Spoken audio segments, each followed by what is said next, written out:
Les parlementaires de droite font monter la pression sur le gouvernement à quelques jours de l'examen de la future loi immigration qui débute le 6 novembre au Sénat. Toujours farouchement opposés à l'article 3 qui doit régulariser les travailleurs sans papier des métiers en tension, députés et sénateurs les Républicains brandissent la menace d'une motion de censure et annoncent le lancement d'une « grande pétition nationale ». Leur soutien était déjà loin d'être acquis, il semble désormais utopique. Députés et sénateurs les Républicains, LR, ont durci le ton au sujet du projet de loi immigration dont l'examen débute le 6 novembre au Sénat depuis l'attentat d'Arras. Alors qu'ils demandaient auparavant le retrait de l'article 3 qui doit régulariser les travailleurs sans papier des métiers en tension pour accorder leur soutien au texte, ils font désormais de sa suppression un préalable à toute négociation et entendent mobiliser l'opinion. L'assassinat, le 13 octobre, de Dominique Bernard, professeur de français au collège-lycée Gambetta d'Arras, par Mohamed Mogouchkov, 20 ans, né en République russe à majorité musulmane d'Ingouchie, arrivé en France en 2008 et fiché S pour radicalisation islamiste, a marqué une évolution des demandes de LR. Pour la droite, qui lit volontiers immigration et sécurité, cet article est désormais inacceptable en l'état. L'article 3 du projet de loi propose de créer une carte de séjour temporaire pour les sans-papiers travaillant dans des métiers en tension.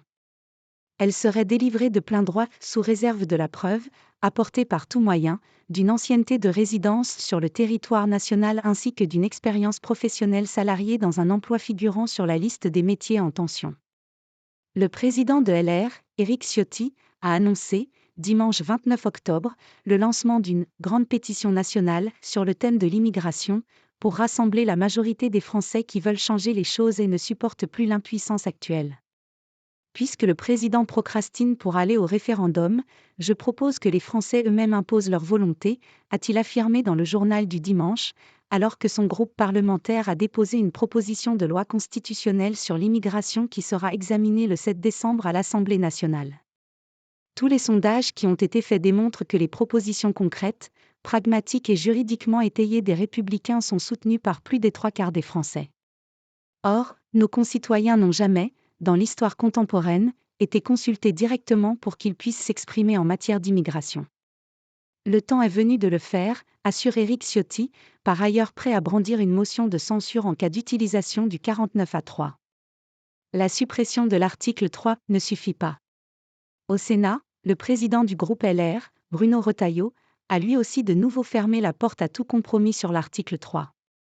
Si nous ne parvenons pas à trouver un accord sur la suppression de cet article, nous voterons contre ce texte. C'est un préalable. Et je n'accepterai pas de faux-semblants. Pas de jeu de bonneteau avec la transposition de cet article 3 dans une nouvelle rédaction, sous un autre article, a-t-il prévenu, samedi 28 octobre, dans Le Point.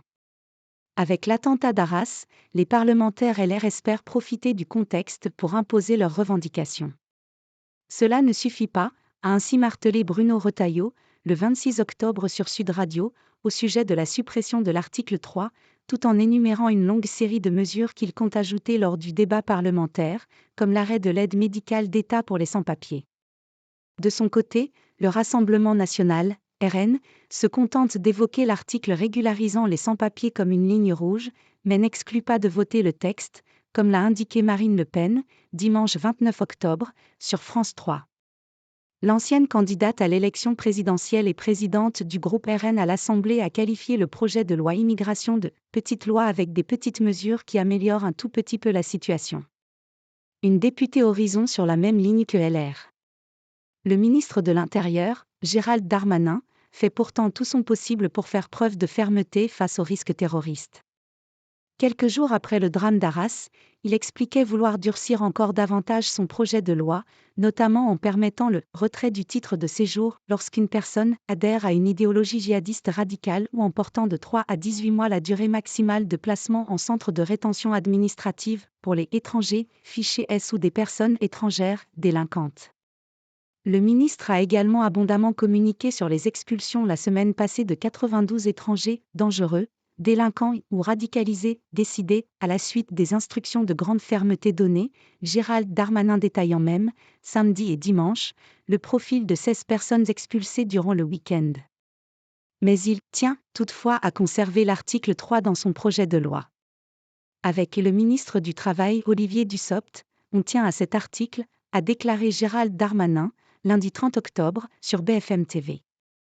Avec la première ministre Elisabeth Borne, nous sommes tous attachés à cet équilibre, a-t-il insisté, alors qu'un article du Parisien du 24 octobre indiquait que cette dernière n'excluait pas de retirer l'article 3, une information démentie depuis par Matignon, et que l'idée de le remplacer par une simple circulaire envoyée au préfet est à l'étude.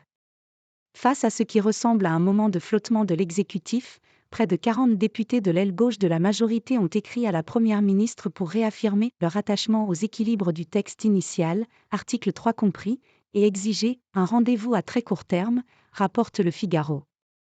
La droite compte bien profiter de ces divisions. D'autant que la vice-présidente de l'Assemblée nationale, la députée Horizon Naïma Moutchou, a pris ses distances dimanche avec plusieurs mesures du projet de loi, se positionnant sur la même ligne que la droite en estimant à propos de l'article 3 que le « en même temps » sur ce sujet montre ses limites. Il n'y a rien d'évident à considérer que le maintien irrégulier de travailleurs clandestins sur le territoire pourrait ouvrir des droits, estime la députée membre de la majorité dans un entretien au Figaro, y voyant aussi une forme d'encouragement à l'immigration clandestine. Avec AFP.